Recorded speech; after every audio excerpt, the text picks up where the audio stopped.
I would say most of my experiences in life in general revolve around just interacting with other people. Going into my Costa Rica mission trip, it was through an organization called Focus. I knew nothing that I was getting into, and we were paving a path for a disabled boy in the middle of like the slums there. So we were actually pouring concrete, leveling out a path.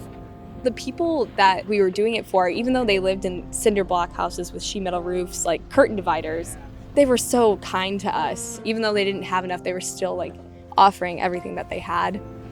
Service is such a part of learning who you are as a person and what kind of characteristics you actually have to give to the world, which are a ton, but until you kind of get out there, you really don't know.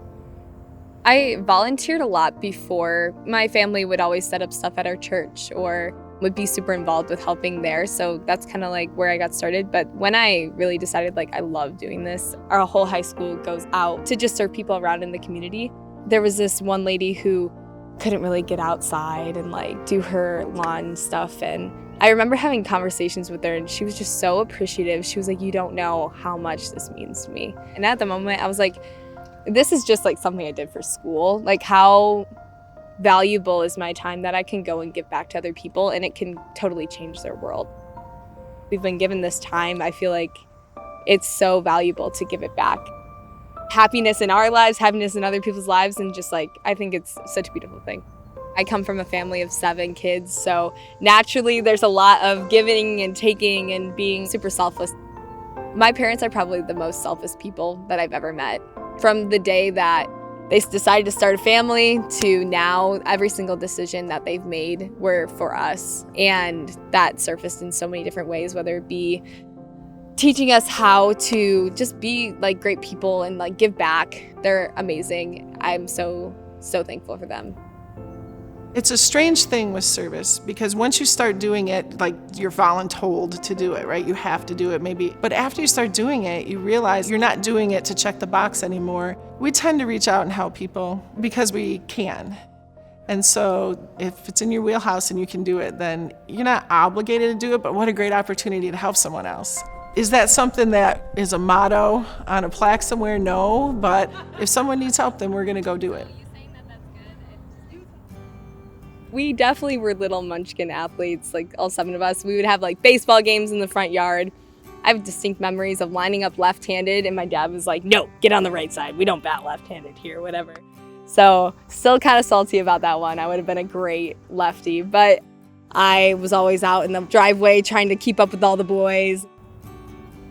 We have 7 kids, they're 15 years apart, so we had to come up with some rules. We made a rule that the kids needed to be 11 or 12 before they played organized sports. They could go to all the camps they wanted to, they could play in the backyard all they want to, but organized sports we had them wait just because partly we couldn't keep up with it all, but also we didn't want our kids to lose interest in athletics at a young age. It was a very big part of Rick's life and my life, especially when we were in high school and college. And we wanted them to have an opportunity to be mature enough to be able to grasp on to the intangibles. My mom was a Hall of Famer at Indiana. I remember going to the induction when I was really, really small. Didn't really know how great of an athlete she was until I kind of grew up. But I think the biggest part about her game was her mental game. And that's something that she passed down to me from a young age. Just growing up in softball, how to be so strategic and intentional on the way that I approach sports.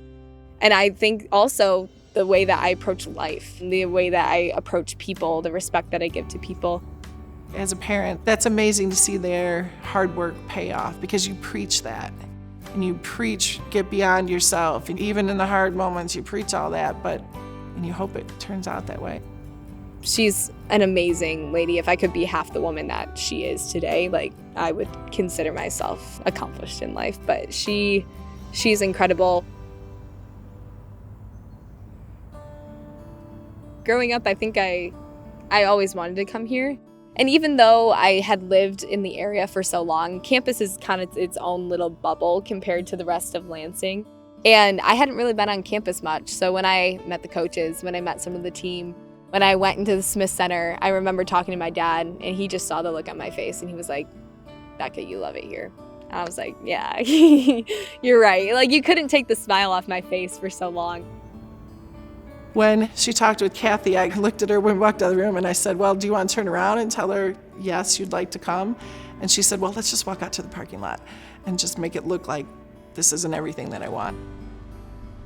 If this is a place where I love it here, I felt like I belonged here, I felt like I had a purpose here in the future, it was a pretty easy decision after that. I have distinct memories of being a freshman and having a goal of reaching other people.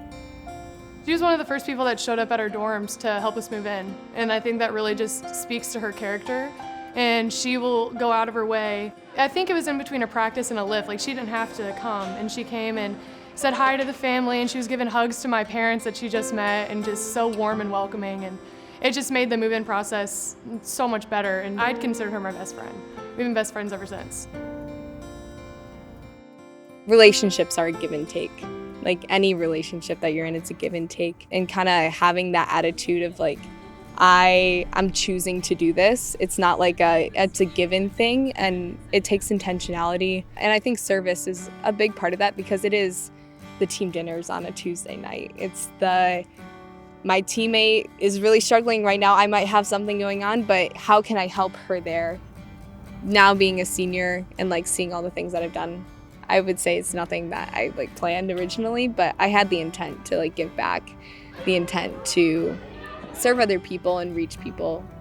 I feel like Becca is very much a rock on our team. She is very emotionally mature. She knows how to calm people down, and she brings such like a lightness to the team that I think is like super needed, especially in high intense situations. I think that I just appreciate the family here and that we do it together more than anything. There's no one left behind. We do it together, which I love about our program. She does nothing half-heartedly. She pours her whole self into everything she does, and so you see that through all of the things that she does. I'm a completely different person in the way that like I've matured so much since I've been here, and the community has been incredible for me. Michigan State has been amazing for that. Whether it be volleyball or outside of that, I've just found so many just genuine, deep people here that have completely changed my life. And I am so grateful for that.